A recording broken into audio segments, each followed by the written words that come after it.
Have you ever, like, walked away from a conversation, maybe scrolled through social media, or just finished a workday feeling completely drained, just, anxious or totally wound up? Oh, absolutely. That feeling like your personal energy tank just sprang a leak somewhere. Exactly. And every single interaction just siphons more out. It's a feeling so many of us know. It really is.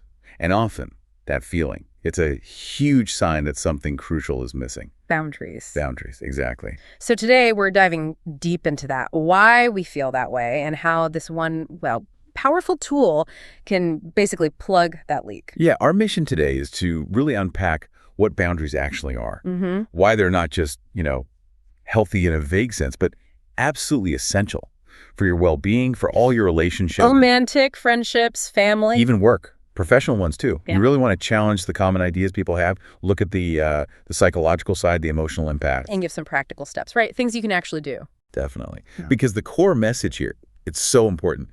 Setting boundaries isn't selfish. Right. It's fundamental self-care. It's vital for healthy relationships. It's fascinating, though, isn't it, how many people think they get boundaries? But they don't really grasp what they are in, day-to-day practice. Yeah. The common idea is they're like, I don't know, rigid property lines or these big brick walls you build to keep people out. That's the exact misconception, this idea of an impenetrable fortress. So if that's the wrong picture, what are they really? And how does thinking of them as walls hold people back?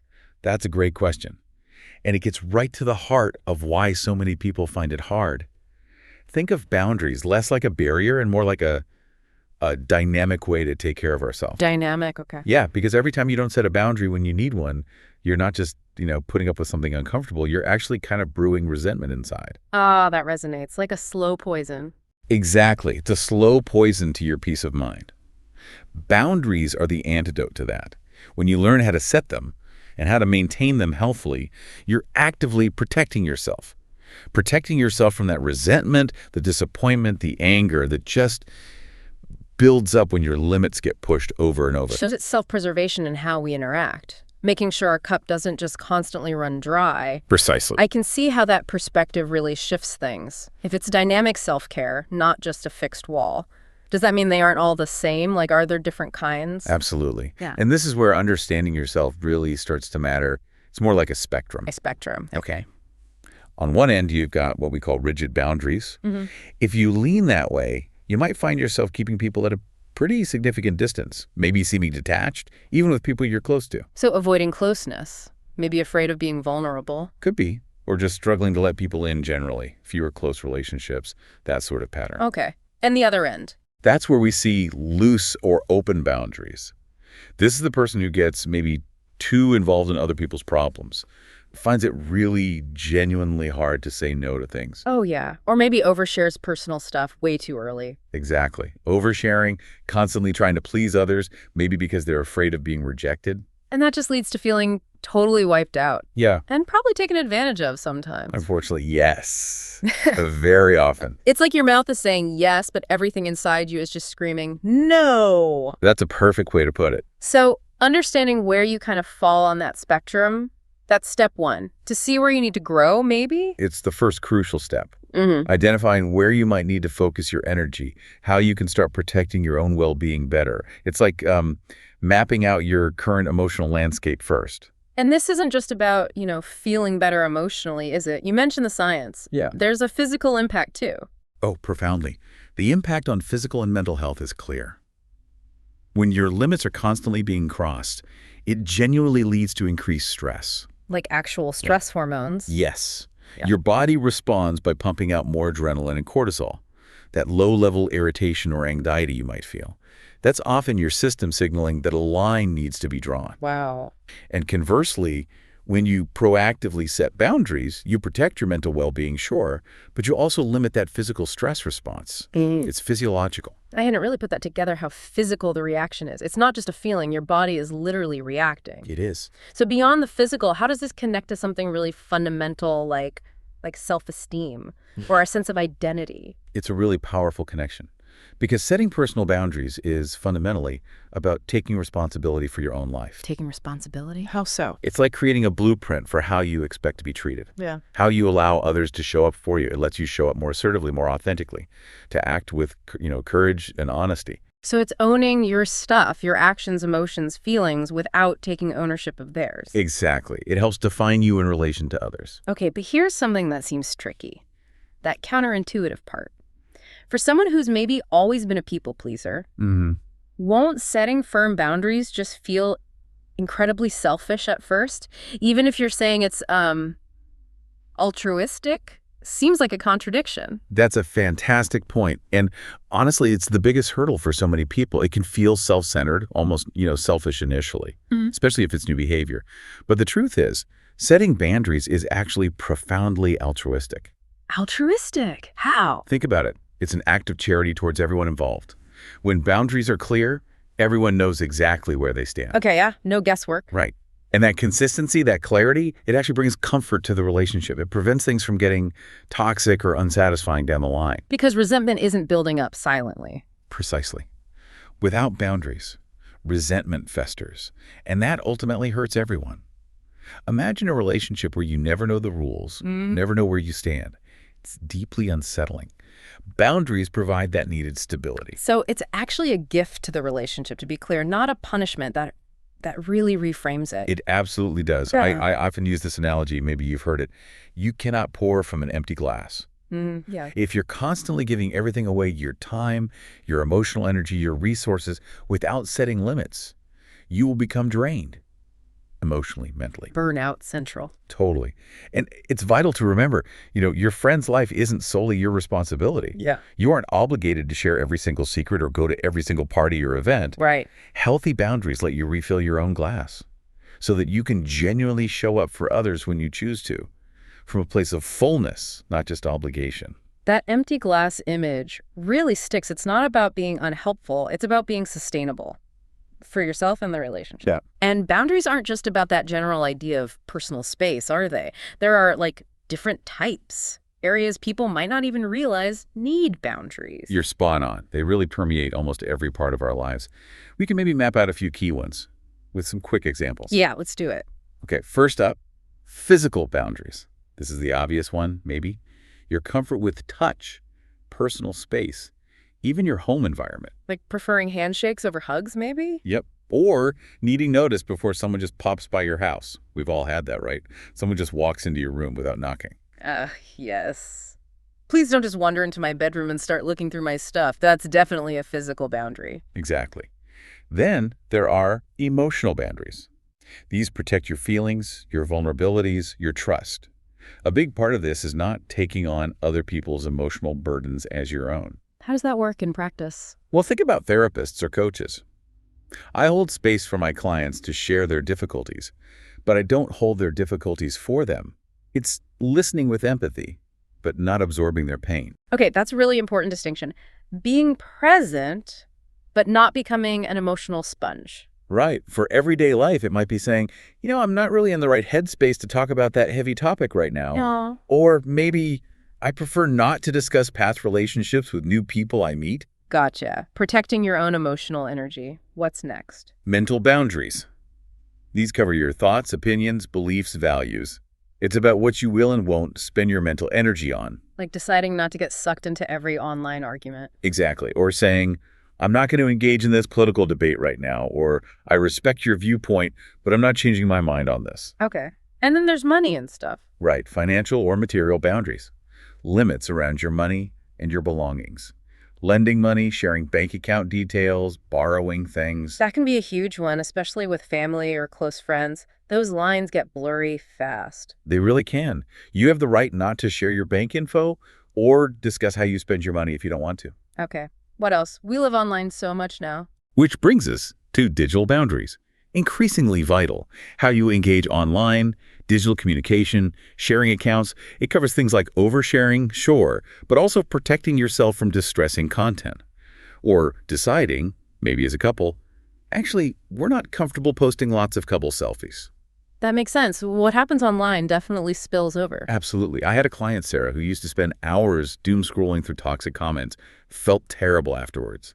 Setting a digital boundary for her meant limiting screen time, unfollowing triggering accounts. Big difference. Wow. And finally, maybe the biggest drain for many people. Time boundaries. Yeah? Yes, this is huge. How much time you give to tasks, to requests, to other people's priorities, and crucially, protecting your own personal time. Saying no to party invites sometimes. Yep. Setting limits on how long phone calls go. Not feeling obligated to respond to work messages instantly after hours. This is key for preventing burnout, isn't it? Absolutely critical. And honestly, time boundaries are often where clients struggle most initially. That guilt about saying no is really strong, even when they're running on empty. Wow. Okay. That's a really comprehensive list. It shows just how many areas need these guidelines. And something that surprised me when we were prepping was this idea that boundaries aren't static, they're shifting. Yes, that's so important. They aren't set in stone for life. They can and should adjust. Like if your circumstances change. Exactly. Maybe you lose a job and need tighter financial boundaries. Or your needs in a long-term relationship evolve over time. Yeah. Communication is key when you need to reevaluate or adjust them. They're adaptable. Okay, so we've mapped out the territory. We know the different types. The big question now is, how do we actually do it? How do we build and maintain these lines? Where does someone even start? Right, the practical part. The first crucial step is internal. Step one, reflect and identify your needs. You have to become like a detective of your own psychology. Okay. Take some real time to understand why a boundary is important for you, for your emotional well-being. Ask yourself questions Like what? like, what values matter most to me? What specific behaviors consistently bother me or drain me? When do I feel depleted after interacting with someone? What are my absolute deal breakers? What does a peaceful life actually look and feel like for me? And if someone feels like they barely have any boundaries right now, that list might feel overwhelming. Totally understandable. If that's you, just start small. Pick one small thing. It's a process, remember? Not a single event. It takes time. Tiny acts of courage build up. Okay, start small, reflect, identify, then what? Then comes step two. Communicate clearly and directly. This is often the most intimidating part for people. Yeah, full conversation. Right. But the key is clear, calm, firm, respectful, and importantly, use as few words as possible. Fewer words. Why? Because you don't need to over-explain. You don't need to defend your boundary, and you definitely don't need to debate it. Clarity is calming for everyone. Less waffle, less room for argument. That's where those practical tips come in handy, right? Like using I statements. Exactly. Not you statements, which sound like blaming. So instead of, you always show up late and stress me out, try. I feel stressed when plans change last minute. I need us to stick to the agreed time. Something like that. Perfect. Or, I feel overwhelmed when you arrive unannounced. I need some notice before visits. Or simply, I'm not comfortable discussing that topic. And choosing the right time is important too. Not mid-fight. Definitely. When the things are calm and relaxed. Yeah. Also, be specific. I need more personal space. It's kind of vague. Versus, I feel uncomfortable when you read over my shoulder. Please give me some space while I'm working. Exactly. Clear and actionable. What about at work? Saying no can feel risky. It can, but clarity helps there too. Maybe, I can help you with this project for 1 hour today, but I need to leave right at 6 p.m. for another commitment. Setting a clear time limit. Or for those after-hours messages. Just letting you know during evenings and weekends, I'll be switching off work notifications so I can properly disconnect. And for people asking for free work or expertise. A polite but firm boundary like. Thanks so much for thinking of me for my expertise. I know you'll understand that I charge for my professional time. Respectful, but clear. Those are great scripts. Okay, so communicate clearly. What's next? This feels like where it gets really tough. It can be. Step 3. Prepare for pushback and reframe guilt. You have to acknowledge that pushback is, well, pretty normal, especially from people who are used to you not having boundaries. So what does pushback look like? Oh, it varies. Anger, maybe guilt-tripping you, someone playing the victim, even the silent treatment. Toxic family dynamics often involve a lot of this. Yikes, that sounds discouraging. It can feel that way, but here's the reframe. Pushback often means the boundary is working. How so? Their discomfort isn't a sign you're doing something wrong. It's often a sign you're doing something new, something necessary for your well-being, and it's disrupting an old pattern that maybe wasn't healthy. So how do you handle that pushback without getting sucked in? Stay grounded, Calmly repeat the boundary if you need to. You don't have to get into a long argument. Just state it again. Yes. And if the situation escalates or feels unhealthy, it's okay to walk away. Remove yourself. Remember, their discomfort is theirs to manage, not yours to carry. That's huge. Their discomfort is theirs. And what about the guilt? That internal pushback? Guilt, the big one. I find this reframe really powerful. Feeling guilty doesn't mean you're doing something bad. It often just means you're doing something new. Ooh, I like that. Doing something new, not bad. Exactly. So instead of thinking, oh, I'm a bad friend, daughter, employee for saying no, try reframing it internally. With thoughts like, I'm allowed to protect my peace. Setting limits is an act of self-respect. Their disappointment is not my responsibility. Repeat this to yourself. Boundaries are self-love, remember. Not selfishness. You're modeling self-respect. okay, reflect, communicate, prepare for pushback, and reframe guilt. What's the last step? Step 4, enforce consistently. This is crucial. Boundaries aren't just words, they're actions. Meaning you have to follow through. Yes, if a boundary gets tested, and it probably will be, you calmly restate it. If necessary, remove yourself from the situation. And critically, you follow through with whatever consequence you might have mentioned. Can you give an example? Sure. Let's say you've set a boundary about yelling. We've talked about this. I can't continue this conversation if you're yelling. Oh. I'm going to step away until we can both speak respectfully. And then you actually step away. You have to. Yeah. And only state consequences you are actually willing and able to enforce. Consistency is what teaches people that your boundaries are real and need to be respected. But training, well, anything, consistency is key. Exactly. And it's important too, isn't it, to know how to react when someone sets a boundary with us? Because it's a two-way street. Absolutely vital for mutual respect. Yeah. If someone sets a boundary with you, take a breath. Really listen. Try to accept that they know what's best for them, just like you know what's best for you. Don't assume you know their needs better than they do. Let them voice them. And if you realize you did overstep, apologize genuinely. Own the mistake. Ask for clarification if you need it, to respect their boundary better next time. It's all part of building that mutual respect. that makes sense. It builds trust. It really does.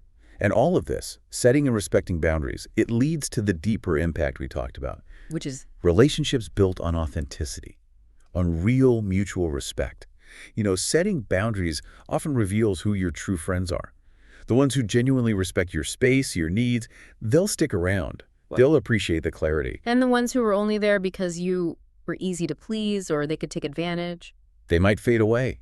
And while that might feel like a loss initially, it's actually a sign of healthy change, healthy growth. Yeah. You're making space for more fulfilling, more authentic connections. Right. Because ultimately, healthy relationships need that balance of give and take. Exactly. By honoring your own needs, you don't just protect yourself, you actually foster deeper connections.